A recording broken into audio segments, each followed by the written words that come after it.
క్రీస్తు నందు ప్రియమైన దేవుని బిడ్డలందరికీ house of vision international ministries తరపున హృదయపూర్వకమైన వందనాలు తెలియజేస్తాం. జూలై మాసం 17వ తారీఖు 2026 సంవత్సరం. ఈనాటి వాక్య ధ్యానం న్యాయాధిపతుల గ్రంథం 5వ అధ్యాయం 24వ వచనం. కయ్యనీయుడైన హెబెరు భార్య యాయేలు స్త్రీలలో దీవెని నొందును, గుడారములలో నుండి స్త్రీలలో ఆమె దీవెని నొందును. న్యాయాధిపతుల గ్రంథం ఇజ్రాయేలు చరిత్రలో చీకటి కాలాన్ని తెలియచేస్తా ఉంది. ప్రతి ఒక్కరూ తమ ఇష్టానుసారంగా జీవించారు అంటూ న్యాయాధిపతుల గ్రంథం 21 అధ్యాయం 25వ వచనంలో మనం చదువుతాం. ప్రతి ఒక్కరూ తమ ఇష్టానుసారంగా జీవిస్తున్న ఆ కాలంలో, అటువంటి కాలంలో దేవుడు ఒక స్త్రీని, యాయేలును లేవనెత్తి దేశం యొక్క విమోచన కొరకు దేవుడు ఉపయోగిస్తా ఉన్నాడు. దెబోరా ఒక ప్రవక్తగా నాయకత్వాన్ని వహించింది, బారకుకు ధైర్యాన్ని ఇచ్చింది. కానీ శత్రువైన సిసెరాను అంతం మాత్రము ఒక గుడారములో నివసించే ఒక సాధారణ స్త్రీ చేతి ద్వారా జరిగించాడు దేవుడు. అంటే దేవుడు గొప్ప జ్ఞానవంతుల్ని, గొప్ప గొప్ప రాజభవనాల్లో ఉన్నవారిని మాత్రమే కాదు, కానీ గుడారాల్లో ఉన్న విశ్వాసుల ద్వారా కూడా దేవుడు తన కార్యాలను జరిగిస్తారు. యాయేలు ఒక సాధారణ గృహిణి, కానీ దేవుడు అసాధారణంగా ఆమెను దేవుడు ఉపయోగించాడు. ఆమె సైనికురాలు కాదు, ఒక రాణి కాదు, ఒక ప్రవక్త్రి కూడా కాదు. ఆమె కేవలం గుడారంలో నివసించే ఒక స్త్రీ, ఒక గృహిణి, వేరొకరికి భార్య. దేవుడు ఆమెను చరిత్రను మార్చగలిగే ఒక గొప్ప వ్యక్తిగా దేవుడు ఉపయోగించాడు. 2వ కొరింథీయులకు రాసిన పత్రిక 4వ అధ్యాయము 7వ వచనం. అయినను ఆ బలాధిక్యము మా మూలమైనది కాక దేవునిదై ఉండునట్లు మంటి ఘటములలో ఈ ఐశ్వర్యము మాకు కలదు. మంటి ఘటాలలో దేవుడు తన ఐశ్వర్యాన్ని నింపడానికి దేవుడు ఇష్టపడుతున్నాడు. యాయేలులో ఆయన గొప్ప ఐశ్వర్యాన్ని నింపాడు, మహిమ కలిగిన ఐశ్వర్యం. దేవుడు మీ యొక్క స్థితిని, స్థాయిని చూడడు, నీ సిద్ధపాటుని దేవుడు చూస్తాడు. ఒక చిన్న ఇంటి నుంచైనా, ఒక చిన్న కుటుంబంలో నుంచైనా దేవుడు గొప్ప కార్యాలు చేయగలిగిన వారిని దేవుడు లేవనెత్తగలుగుతాడు. యాయేలును పరిశుద్ధ గ్రంథం మొదటిగా మనకి పరిచయం చేస్తుంది, తన భర్త పేరును బట్టి పరిచయం చేస్తా ఉంది. హెబెరు భార్య అంటూ భర్తతో గుర్తింపు పొందుతున్న స్త్రీ ఈమె. అంటే ఈమెకి వ్యక్తిత్వం లేదని కాదు, కుటుంబ సంబంధం, వివాహ సంబంధం, పరస్పర బాధ్యతను సూచిస్తూ ఉంది. వివాహం అనేది దేవుని యొక్క ఏర్పాటు. భార్యాభర్తల మధ్యన పోటీలు కాదు కదా, వారి భాగస్వాములు. యాయేలు హెబెరు యొక్క భార్య. గుడారాలలో ఉండే స్త్రీలలో ఆమె దీవెని నొందింది. ఆమె తన గుడారాన్ని దేవుని యొక్క కార్యానికి ఉపయోగించింది. గుడారము అంటే కుటుంబం. ఆమె ఇంటి ద్వారా దేవుడు కార్యాన్ని జరిగిస్తా ఉన్నాడు.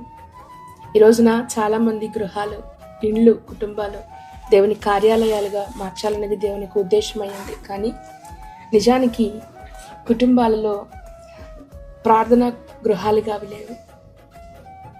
నేను నా ఇంటి వారిని యెహోవాను సేవించదమంటాడే యెహోషువ. నిజంగా అనేక మంది మధ్యన ఈ సాక్ష్యాన్ని ఇవ్వలేకపోతా ఉన్నారు. ఈరోజు చాలామంది ఒకే ఇంట్లో ఉంటున్నారు, భార్యాభర్తలు, సమాజానికి కనిపించేలాగా, కానీ మాట్లాడుకోరు, కలిసి ప్రార్థన చేయరు, ఒకరికొకరు గౌరవించుకోరు, పిల్లలకు సమయాన్ని ఇవ్వలేరు, కుటుంబానికి సమయం ఇవ్వలేరు. దానివల్లనే హృదయాలు దూరంగా మారిపోతున్నాయి.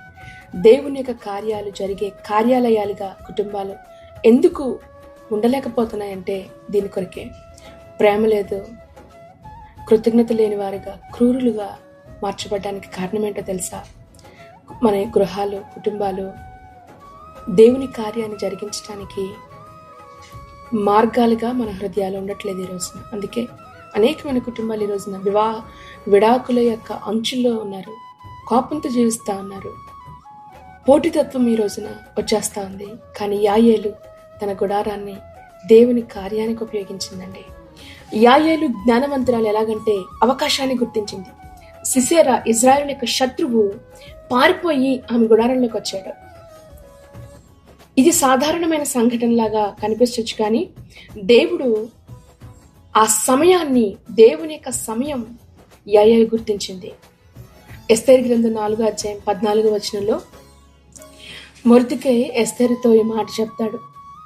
నీవు ఈ సమయమందు ఏమీయూ మాట్లాడక మౌనముగానున్న ఎడ్ల యూదులకు సహాయము విడుదలయు మరొక దిక్కు నుండి వచ్చును. కానీ నీవు నీ తండ్రి ఇంటి వారు నశించుదురు. నీవు ఈ సమయమును బట్టియే రాజ్యమునకు వచ్చితివేమో ఆలోచించుకొనుమని చెప్పాను. ఈ కాలం, ఈ సమయానికి, అసలు రాజ్యానికి రావడానికి కారణం ఈ పరిస్థితి కొరకైనా వచ్చాం. చూసారా, మన జీవితంలో కూడా దేవుడు అవకాశాలు ఇస్తూ ఉంటాడు. సాక్ష్యం చెప్పే అవకాశం, ప్రార్థించే అవకాశం, ఒక ప్రాణాన్ని రక్షించే అవకాశం, దేవుని ప్రేమను చూపించే అవకాశాన్ని దేవుడిస్తాడు. అలాంటి అవకాశాలని కోల్పోకండి. గొల్యాతుని చూసి దావీదు, ఇతరులైతే భయపడ్డారు గొల్యాతు వచ్చినప్పుడు, కానీ దావీదు దాన్ని అవకాశంగా చూశాడు. ఈరోజున మీలో ఎంతమంది యాయేలు చూపించిన ధైర్యాన్ని చూపించగలుగుతూ ఉన్నారు? సిసేరా మామూలు వ్యక్తి అనుకుంటున్నారా? 900 ఇనప రథాలు కలిగిన అధిపతి, యుద్ధ వీరుడు. కానీ అసలు ఎట్టి పరిస్థితుల్లో కూడా ఒక స్త్రీ అతన్ని చంపలేదు. కానీ దేవుడు ఆమె ద్వారా పనిచేస్తా ఉన్నాడు. యాయేలు యొక్క గుడారం ఆశీర్వాదానికి స్థలంగా మారిపోయిందండి. యాయేలు యొక్క గుడారం యుద్ధ భూమిగా మారింది. దేవుడు ఆమె ఇంటిని చరిత్రలో నిలబెట్టాడు. దేవుడు మీ కుటుంబాలను మహిమ కలిగిన స్థలాలుగా దేవుడు మార్చాలని దేవుడు ఇష్టపడతా ఉన్నాడు. దెబోరా యొక్క వచనంలో యాయేలుని ఒక విజయవంతురాలుగా కాక స్త్రీలలో దీవెన నొందింది అని ప్రకటిస్తుంది. ఎందుకనంటే యాయేలు దేవుని పక్షంగా నిలబడింది, ధైర్యమైన నిర్ణయాన్ని తీసుకుంది, సమయాన్ని గుర్తించింది, భయపడలేదు. తన ఇంటినే దేవుని కార్యాలయంగా మార్చేసింది. యాయేలు సిసేరాని ఎలా చంపిందో 4వ అధ్యాయం న్యాయాధిపతుల గ్రంథం 21వ వచనంలో చదువుతాం. పిమ్మట హేబెరు భార్య అయిన యాయేలు గుడారపు మేకు తీసుకుని సుత్తి చేత పట్టుకుని అతని వద్దకు మెల్లగా వచ్చి అతనికి అలసట చేత గాఢ నిద్ర కలిగి ఉండగా నేలకు దిగినట్లు ఆ మేకును అతని కణతలో దిగగొట్టెను. దేవుడు బలహీనురాలి ద్వారా గొప్ప విజయాన్ని ఇజ్రాయేలుకి ఇచ్చాడు.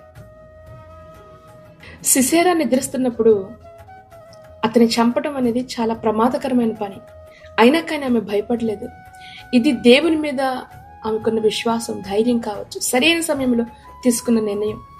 ఒక మేకు, ఒక కణత అంటే తల, మనకు తెలుసు కదా, స్కాల్ప్ ఎంత గట్టిగా ఉంటుందో మనకు తెలుసు. ఒక మేకు ఒక స్త్రీ కొట్టింది అంటే అంత త్వరగా, అంత స్పీడ్గా అది వెళ్ళిపోయి భూమిలో పాతుకున్నదంటే అది ఆమె శక్తి అంటారా? పరిశుద్ధాత్ముడు ఆమె ద్వారా ఆ కార్యాన్ని జరిగించాడు. ఒక్క దెబ్బతోటే ఆమె యొక్క అతని యొక్క తల నేలలోనికి దిగిపోయిందంతే. ఆ మేకల దూసుకుంటూ వెళ్ళిపోయింది. దేవుడు మనకి పిరికితనం కలిగిన ఆత్మను దేవుడు ఎవలా? దెబోరా ఈ యుద్ధానికి ముందే ప్రకటించింది. ఈ యుద్ధము ఒక స్త్రీ చేతికి దేవుడు సిసేరాను అప్పగిస్తాడన్నప్పుడు ఆ స్త్రీ యాయేలు ఆమె నిరూపించుకోగలిగింది. ఆ వాగ్దానాన్ని ఆమె జీవితంలో ఆమె పొందుకోగలిగింది. దేవుని యొక్క తీర్పును యాయేలు అమలు చేసింది. అమలు చేయడానికి ఒక సాధనంగా దేవుని చేతిలో ఆమె వాడబడింది. యాయేలు చేతిలో ఒక గుడారపు మేఘ మాత్రమే ఉంది, కానీ ఆమె మాత్రం దేవుని చేతిలో శక్తివంతమైన ఆయుధంగా మార్చబడింది. దేవుడు గొప్పవారిని కాదండి, అందుబాటులో ఉన్నవారిని, సిద్ధపాటు కలిగిన వారిని దేవుడు వెతుకుతా ఉన్నాడు. మన జీవితాల్లో ప్రభు చేతుల్లో పెట్టండి. ఆయన కార్యాలయాలుగా మన కుటుంబాలను మార్చండి.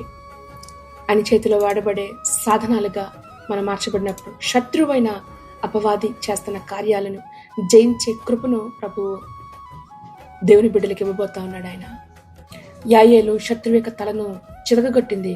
ఇది ఆదికాండం 3వ అధ్యాయం 15వ వచనంలో స్త్రీ సంతానం సర్పం యొక్క తలను చితకగొడుతుందని ఇవ్వబడిన వాగ్దానం ఈమె ద్వారా నెరవేర్చబడింది. యేసుక్రీస్తు ప్రభు కూడా సిలువ పైన సాతాను యొక్క అధికారాన్ని ఆయన ఓడించాడు. హెబ్రీలు రాసిన పత్రిక 2వ అధ్యాయం 14వ వచనం, మరణ అధికారం కలిగిన వారిని, అపవాదిని ప్రభు తల చితకగొట్టాడు ఆయన. ఈ వాక్యం ద్వారా దేవుడు మరి సాధారణమైన వ్యక్తులను దేవుడు వాడుకొని అసాధారణమైన కార్యాల కొరకు దేవుడు ఉపయోగించగలడు. దేవుడు ఇచ్చిన అవకాశాలను గుర్తించండి, భయపడద్దు, విశ్వాసంతో ముందుకు సాగండి. మీ ఇంటిని, మీ కుటుంబాలను, గుడారాలను ఐక్యత కలిగి ఉన్నప్పుడు, భార్యాభర్తలుగా, బిడ్డలుగా దేవుని పక్షంగా నిలబడినప్పుడు దేవుడు ఘనపరిచి గొప్ప కార్యాలు దేవుడు జరిగించే దేవుడు. ఈ వాక్యం ద్వారా ప్రభు మిమ్మల్ని అందరినీ కూడా దీవించి ఆశీర్వదించును గాక. ఆమేన్. ప్రార్థన చేసుకుందాం. మహాపరిశుద్ధమైన తండ్రి, మీ పరిశుద్ధ నామాన్ని బట్టి నీకు వందనాలు. ఈ రోజున యాయేలు స్త్రీలలో దీవెన నొందింది ప్రభా. గుడారంలో ఉన్న స్త్రీలలో ప్రభా ఆమె దీవెన నొందిందని మాతో మాట్లాడినందుకు వందనాలు. మా గుడారాలు దీవించబడాలి, కుటుంబాలు ప్రభా ఆశీర్వదించబడాలి. కృపలో జ్ఞాపకం చేసుకో. యాయేలు వలె ప్రభా నీ పక్షంగా నిలబడే ధైర్యాన్ని నీ బిడ్డలకు మీరు అనుగ్రహించి, మీ చిత్తాన్ని, మీ సమయాన్ని గుర్తించి నీ కార్యాల్లో పాల్గొనే కృపను నీ బిడ్డలకు మీరు దయచేయమని అడుగుతున్నాం దేవా. కుటుంబాలుగా, సంఘాల ద్వారా దేవా నీ నామ మహిమపరచబడాలి. ప్రత్యేకంగా ఇదిగో ప్రభా స్త్రీలందరినీ కూడా చేతులకు అప్పగిస్తున్నాం. ప్రార్థనలో బలమైన వారిగా, వాక్య పరిచర్యలో స్థిరంగా కుటుంబాలను కట్టుకునే ఓపికతో, జ్ఞానంతో ప్రభా దైవభక్తి కలిగిన వారిగా నీ బిడ్డలు మీరు మార్చమని అడుగుతున్నాం. నీకు స్తోత్రాలు, నీకు వందనాలు. భయంకరమైన దినాలలో మేమున్నాము దేవా. హత్యలు ఎక్కడ చూసినా దేవా, వ్యభిచారం అనే పాపము, హత్యలు, కుటుంబాలు విచ్ఛిన్నమైపోతా ఉన్నాయి. సహాయం చేయి. నీతి ఆయుధాలుగా ప్రభా సమాధానంతో సమాజంలో ప్రభా నీ బిడ్డలుగా నిలబడే కృపను నీ బిడ్డలకు మీరు దయచేయండి. ఆలోచనలు పరిశుద్ధపరచండి. జీవితాన్ని చిత్తానుసారంగా కట్టుకునే జ్ఞానం ప్రభా నీ బిడ్డలకు అనుగ్రహించమని అడుగుతూ నీ కృపతో ఈ వాక్యం ద్వారా బిడ్డలందరినీ కూడా ప్రత్యేకమైన రీతిలో మీరు ఆశీర్వదించి దీవించమని అడుగుతున్నాం. నీకు వందనాలు. ఎవరి హృదయాలైతే దుఃఖంతో ఉన్నాయో, వేదనతో ఉన్నాయో, సమాధానం లేకుండా భార్యాభర్తల మధ్యన ప్రభా ఉన్నారు, దర్శించండి. నీ సమాధానం ఆ కుటుంబాల్లో ఉంచమని అడుగుతూ ప్రత్యేకంగా ఇదిగో ప్రభు వాక్యం విన్న ప్రతి ఒక్కొక్కరిపైన కూడా నీ కృపను కుమ్మరింప చేయండి. బలహీన స్థితిలో ఉన్న వారిని మీరు బలపరచండి. అనారోగ్యంతో ఉన్న వారిని స్వస్థతను దయచే, విడుదల దయచే ప్రభా. ఇదిగో ఈ రోజున వారు చేస్తున్న ప్రయాణాల్లో నీ కాపుదల భద్రత దయచేయమని అడుగుతున్నాం. అపవాది యొక్క అధికారమును కొట్టివేండిదా వాడి తలను చిదగొట్టుచున్నాం తండ్రి. నీకు స్తోత్రాలు. బలపరచమని అడుగుతూ ప్రత్యేకంగా పుట్టినరోజులు, పెళ్లి రోజులు చేసుకున్న బిడ్డలు దీవించండి. నూతనమైన ఆశీర్వాదాలతో మీరు నడిపించమని అడుగుతూ నీ కాపుదల భద్రతలో కుటుంబాలు నడిపించమని ప్రభువైన యేసుక్రీస్తు నామములో ప్రార్థించి ఈ బిడ్డలను ఆశీర్వదిస్తున్నాము తండ్రి. ఆమేన్, ఆమేన్, ఆమేన్. ప్రభువైన యేసుక్రీస్తు కృప మీ అందరికీ తోడేయండి, నడిపించును గాక. ఆమేన్.